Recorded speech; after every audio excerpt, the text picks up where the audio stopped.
رب العزت کی لاریب کتاب میں سے ایک آیہ مبارکہ تلاوت کرنے کا شرف حاصل ہوا، جس میں میرے پروردگار جل جلالہ نے اعلان فرمایا انما یرید اللہ لیذھب عنکم الرجس اہل البیت ویطہرکم تطہیرا۔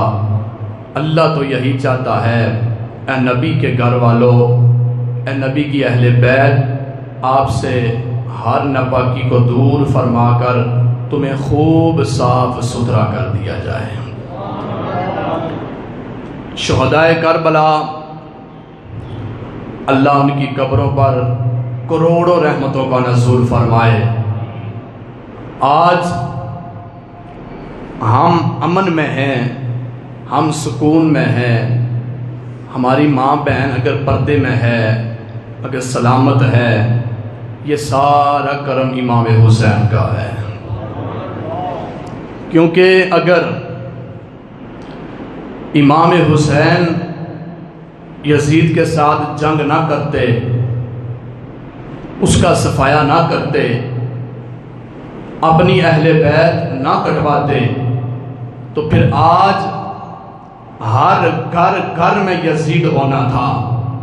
ہماری مائیں بہنیں بھی بے پردگیوں میں ہوتی تھی، اور شمر اور یزید ان کا مشن یہی تھا کہ عورتوں کے پردے اتر جائیں، عورتیں ناچیں، گانے گائیں، شراب پئیں، جوا کھیلیں، اور یزید خوش ہی اس بات پہ ہوتا تھا کہ شراب پی جائے، جوا کھیلا جائے اور عورتوں کو بے پردہ کیا جائے، لیکن امام حسین کا یہ مشن نہیں تھا۔ اور آپ نے اعلان کر کے فرمایا کہ میرے نانا جان کو اللہ نے جو دین عطا فرمایا ہے وہ بے پردگی والا دین نہیں، با پردہ دین ہے۔ وہ بے شرم دین نہیں، با شرم دین ہے۔ وہ بے حیا دین نہیں، وہ حیا والا دین ہے۔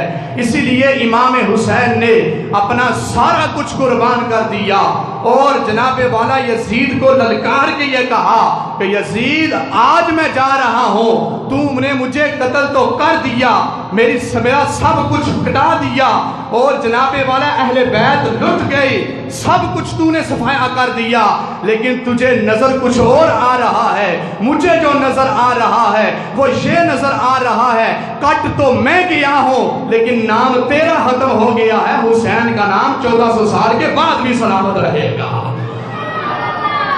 فرمایا میرا نام سلامت رہے گا۔ یہ کہہ رہا ہے کہ یہ حسین مٹ گیا؟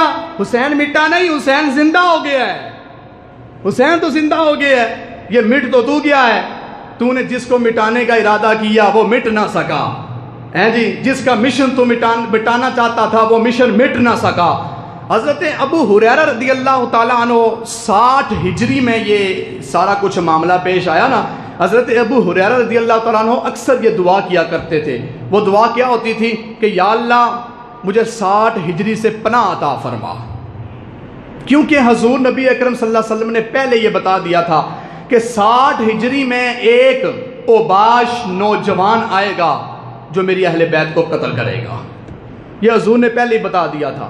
تو 60 ہجری میں یزید تخت پہ بیٹھا، پھر اس نے امام حسین کے ساتھ جنگ کی۔ حضرت ابو ہریرہ جب بھی کسی بازار سے گزرتے نا تو ہاتھ اٹھا کے دعا مانگتے تھے، یا اللہ مجھے 60 ہجری سے پہلے موت عطا فرما دے، میں 60 ہجری کو نہیں دیکھنا چاہتا، کیونکہ حضور کی اہل بیت کٹ جائے گی، میں نہیں یہ دیکھنا چاہتا۔ اللہ رب العزت نے ان کی دعا کو قبول فرمایا۔ 60 ہجری آنے سے 1 سال پہلے ہی اللہ نے آپ کو وصال عطا فرما لیا۔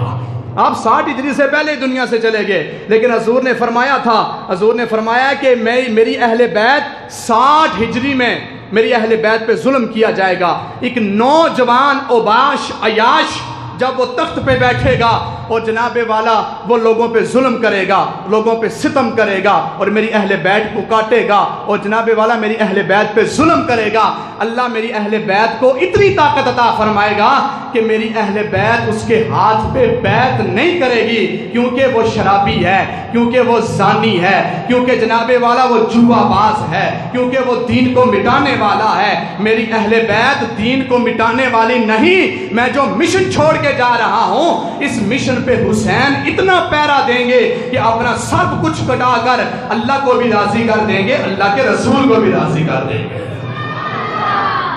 اللہ کو بھی راضی کر دیں گے, اللہ کے رسول کو بھی راضی کر دیں گے. آؤ, میں نے آج, پہلے میں نے اتنی وضاحت نہیں بیان کی, لیکن آج سے میرا ارادہ ہے کہ محرم کے جتنے بھی جمعے ہیں نا, یہ آپ کو بتایا جائے کہ اس کی ابتدا کیا ہوئی. یہ جو ابتدا تھی نا, کہ کس طرح امام حسین نے جنگ کی تیاری کی, کس طرح امام حسین کوفہ گئے, کس طرح امام حسین پہ ظلم کیے گئے, یہ سارا کچھ میں آپ کو ابتدا میں بتانا ضروری سمجھتا ہوں. آپ اگر توجہ فرمائیں گے تو الحمدللہ آپ کو بات سمجھ بھی آ جائے گی. اگر آپ کی توجہ نہ ہوئی تو آپ کی یہ بات جو ہے آپ کے دل میں نہیں اترے گی, ذہن میں نہیں اترے گی, یہ سر سے اوپر چلی جائے گی. لیکن توجہ آپ چاہیں گے تو الحمدللہ مجھے سنانے پہ بھی مزہ آئے گا, آپ کو سننے میں بھی مزہ آئے گا. ٹھیک ہے, تو الحمدللہ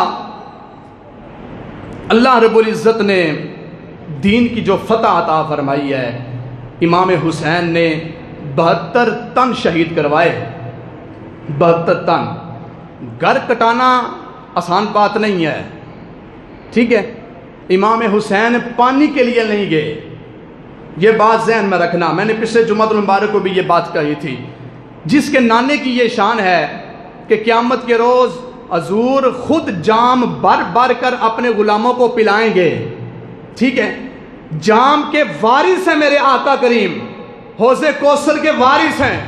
اگر میرے آقا کریم حوض کوثر کے وارث ہیں اور اپنے نواسے کو یزید کے پاس بھیج دیا کہ جا کے پانی مانگ, یہ ذہن میں یہ بات آتی ہے؟ کبھی نہیں آ سکتی یہ بات ذہن میں. ایک ذرے کے برابر بھی خیال نہیں آ سکتا. یہ یزید کون تھا؟ اس کے پاس تو کچھ تھا ہی نہیں, صرف دنیا کے مال و دولت تھی.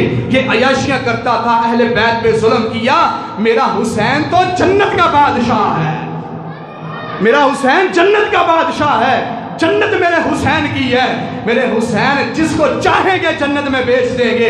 یہ دنیا کا مال کچھ بھی نہیں ہے. جو حضور کا غلام بن جاتا ہے ساری دنیا اس کی ہو جاتی ہے. تو جو نبی کا نواسا ہو, جو نبی کا نواسا ہو, تو کیا جناب والا یہ دنیا اس کی بات نہیں سنے گی؟ اگر حسین چاہتے تو حوض کوثر کو زمین پہ لا سکتے تھے.